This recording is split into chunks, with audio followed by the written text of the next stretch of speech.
হায়, কি আমল করলাম! আজ যদি আমার মৃত্যুর খবর ঘোষণা হয়, আমার এই সামান্য আমল কি আমাকে জান্নাতে নিয়ে যাবে নাকি দোজখের দিকে ঠেলে দেবে? এতটুকু আমল কি জান্নাতের জন্য যথেষ্ট, নাকি আমি জাহান্নামের পথে চলে যাচ্ছি?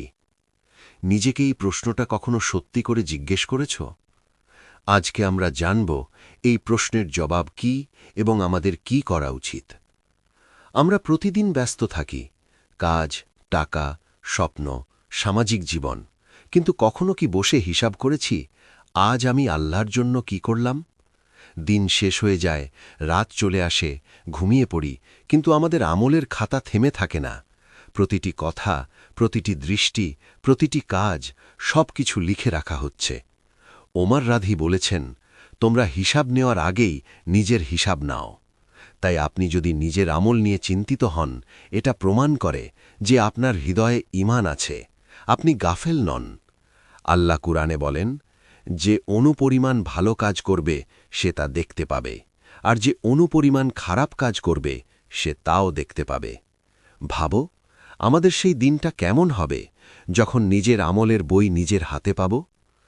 এখন প্রশ্ন হল, আমার আমল কি যথেষ্ট? অনেক সময় আমরা ভাবি, আমার আমল তো খুব কম, আমার মতো গুনাহগার কি জান্নাতে যেতে পারবে? শোনো, শয়তান চায় তুমি হতাশ হয়ে যাও, কিন্তু আল্লাহ চান তুমি ফিরে আসো। রাসূল সাল্লাল্লাহু আলাইহি ওয়াসাল্লাম বলেছেন, তোমাদের কেউই তার আমলের দ্বারা জান্নাতে প্রবেশ করবে না। সাহাবীরা জিজ্ঞেস করলেন, আপনিও না ইয়া রাসূলাল্লাহ? তিনি বললেন, আমিও না, যদি না আল্লাহ আমাকে তার রহমত ও অনুগ্রহ দ্বারা আচ্ছাদিত করেন। সহিহ বুখারী। এর মানে কি তাহলে আমল করার প্রয়োজন নেই? অবশ্যই আছে। আমল হল দরজা, আর আল্লাহর রহমত হল সেই দরজার চাবি। আল্লাহ তাআলা বলেন, নিশ্চয়ই আল্লাহর রহমত সৎকর্মশীলদের নিকটবর্তী। সূরা আরাফ ৫৬। আমরা আমল করব, তবে ভরসা রাখব আল্লাহর রহমতের উপর। নিজেকে প্রশ্ন করো, আমার নামাজ কেমন?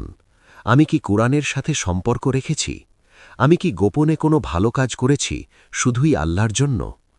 আমরা অনেক সময় মানুষকে দেখানোর জন্য কাজ করি, কিন্তু আল্লাহ দেখেন হৃদয়ের ভিতর। হয়তো তোমার একটি ছোট দোয়া, একটি গোপন দান, একটি আন্তরিক তওবা তোমার জীবনের মোড় ঘুরিয়ে দিতে পারে। যদি মনে হয়, হায়, আমি তো কিছুই করিনি, আমি তো অনেক গুনাহ করে ফেলেছি, এখন আমার কি হবে?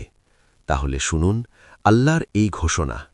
বলুন, হে আমার বান্দাগণ, যারা নিজেদের উপর জুলুম করেছ, তোমরা আল্লাহর রহমত থেকে নিরাশ হয় না। নিশ্চয়ই আল্লাহ সকল গুনাহ ক্ষমা করে দেন। সূরা জুমার ৫৩। তাহলে আজ থেকেই শুরু করো, কারণ আল্লাহর দরজা এখনও খোলা। তুমি যত দূরেই চলে যাও, ফিরে আসার রাস্তা কখনো বন্ধ হয় না। আজ একটি নামাজ ঠিক করো, আজ একটি আয়াত পড়ো, আজ একটি গুনাহ ছেড়ে দাও। ছোট ছোট আমল থেকে শুরু করুন, দেখবেন নিজের মধ্যে একটা বড় পরিবর্তন। প্রিয় ভাইয়েরা ও বোনেরা, আপনার আমল নিয়ে চিন্তা করা ভালো, কিন্তু হতাশ হবেন না।